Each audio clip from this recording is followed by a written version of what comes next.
അധ്യായം 24.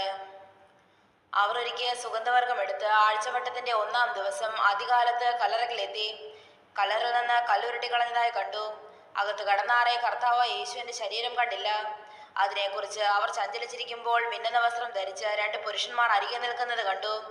ഭയപ്പെട്ട് മൂങ്ങനിച്ച് നിൽക്കുമ്പോൾ അവർ അവരോട്, നിങ്ങൾ ജീവനുള്ളവനെ മരിച്ചവരുടെ അന്വേഷിക്കുന്ന എന്ത്?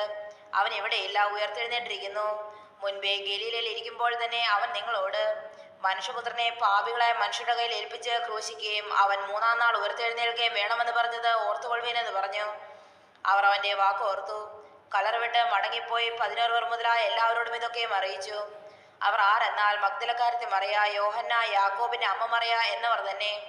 അവരോട് കൂടിയുള്ള മറ്റു സ്ത്രീകളും അത് അപ്പോസ്തലന്മാരോട് പറഞ്ഞു. ഈ വാക്ക് അവർക്ക് വെറും കഥ പോലെ തോന്നി. അവരെ വിശ്വസിച്ചില്ല. എന്നാൽ പത്രോസ് എഴുന്നേറ്റ് കല്ലറയ്ക്കൽ ഓടിച്ചെന്ന് കുനിഞ്ഞു നോക്കി.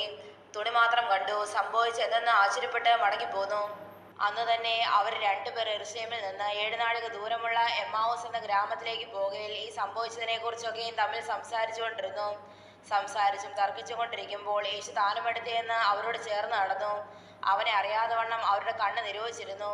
അവൻ അവരോട്, നിങ്ങൾ വഴി നടന്ന് തമ്മിൽ വാദിക്കുന്ന ഈ കാര്യം എന്തെന്ന് ചോദിച്ചു. അവർ വാടിയ മുഖത്തോടെ നിന്നു.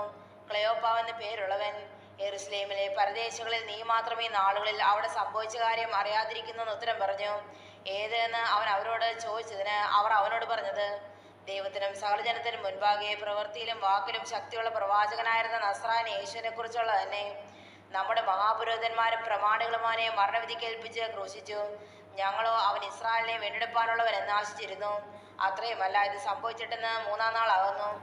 ഞങ്ങളുടെ കൂട്ടത്തിൽ ചില സ്ത്രീകൾ രാവിലെ കല്ലറയ്ക്കൽ പോയി അവന്റെ ശരീരം കാണാതെ മടങ്ങി വന്ന് അവൻ ജീവിച്ചിരിക്കുന്നുവെന്ന് പറഞ്ഞ് ദൂതന്മാരുടെ ദർശനം കണ്ടുവെന്ന് പറഞ്ഞ് ഞങ്ങൾ വിരമിപ്പിച്ചു. ഞങ്ങളുടെ കൂട്ടത്തിൽ ചിലർ കല്ലറയ്ക്കൽ ചെന്നു. സ്ത്രീകൾ പറഞ്ഞതുപോലെ തന്നെ കണ്ടു. അവനെ കണ്ടില്ല താനും.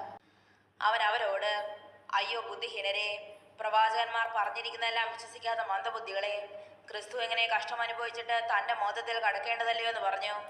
മോശ തുടങ്ങി സകല പ്രവാചകന്മാരിൽ നിന്നും എല്ലാ തിരുവെഴുത്തുകളിലും തന്നെക്കുറിച്ചുള്ളത് അവർക്ക് വ്യാഖ്യാനിച്ചു കൊടുത്തു.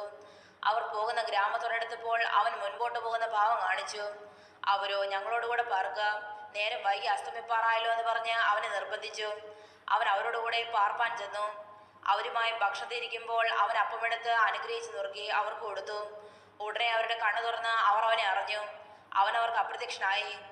അവൻ വഴിയിൽ നമ്മോട് സംസാരിച്ച് തിരുവെഴുത്തുകളെ തെളിയിക്കുമ്പോൾ നമ്മുടെ ഹൃദയം നമ്മുടെ ഉള്ളിൽ കത്തിക്കൊണ്ടിരുന്നില്ലയോ എന്ന് അവർ തമ്മിൽ പറഞ്ഞു.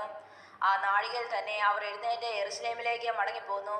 കർത്താവ് വാസ്തവമായി ഉയർത്തെഴുന്നേറ്റ് ശീമോന് പ്രത്യക്ഷനായി എന്ന് കൂടിയിരുന്ന് പറയുന്ന 11 പേരെയും കൂടെയുള്ളവരെയും കണ്ടു. വഴിയിൽ സംഭവിച്ചതും അവൻ അപ്പം നുറുക്കിയിൽ തങ്ങൾക്ക് അറിയായി വന്നതും അവർ വിരിച്ചു പറഞ്ഞു. ഇങ്ങനെ അവർ സംസാരിച്ചു കൊണ്ടിരിക്കുമ്പോൾ അവൻ അവരുടെ നടുവിൽ നിന്നു. നിങ്ങൾക്ക് സമാധാനമെന്ന് പറഞ്ഞു. അവർ ഞെട്ടി ഭയപ്പെട്ടു. ഒരു ഭൂതത്തെ കാണുന്നുവെന്ന് അവർക്ക് തോന്നി. അവൻ അവരോട്, നിങ്ങൾ കലങ്ങുന്ന എന്ത്? നിങ്ങളുടെ ഹൃദയത്തിൽ സംശയം പൊങ്ങുന്നതും എന്ത്? ഞാൻ തന്നെ ആകുന്നുവെന്ന് എൻ്റെ കൈയും കാലം നോക്കി അറിവേൻ. എന്നെ തൊട്ടു നോക്കുവേൻ. എന്നിൽ കാണുന്നത് പോലെ ഭൂതത്തിന് മാംസവും അസ്ഥിയും ഇല്ലല്ലോ എന്ന് പറഞ്ഞു. ഇങ്ങനെ പറഞ്ഞിട്ട് അവൻ കൈയും കാലും വരെ കാണിച്ചു. അവർ സന്തോഷത്താൽ വിശ്വസിക്കാതെ അതിശയിച്ചു നിൽക്കുമ്പോൾ അവരോട്, തിന്നുവാൻ വല്ലതും ഇവിടെ നിങ്ങളുടെ പക്കൽ ഉണ്ടോ എന്ന് ചോദിച്ചു. അവർ ഒരു കണ്ടം വറുത്തമീനും തേൻകട്ടയും അവന് കൊടുത്തു.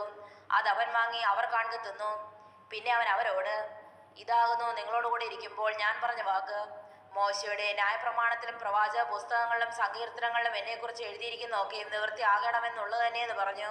തിരുവെഴുത്തുകളെ തിരിച്ചറിയേണ്ടതിന് അവരുടെ ബുദ്ധിയെ തുറന്നു. ക്രിസ്തു കഷ്ടം അനുഭവിക്കുകയും 3-ാം നാൾ മരിച്ചവരിൽ നിന്ന് ഉയർത്തെഴുന്നേൽക്കുകയും അവന്റെ നാമത്തിൽ മാനസാന്തരവും പാപമോചനവും യെരൂശലേമിൽ തുടങ്ങി സകല ജാതികളിലും പ്രസംഗിക്കുകയും വേണമെന്നിങ്ങനെ എഴുതിയിരിക്കുന്നു. ഇതിന് നിങ്ങൾ സാക്ഷികളാകുന്നു. എൻ്റെ പിതാവ് വാഗ്ദത്തം ചെയ്തതിനെ ഞാൻ നിങ്ങളുടെ മേൽ അയക്കും.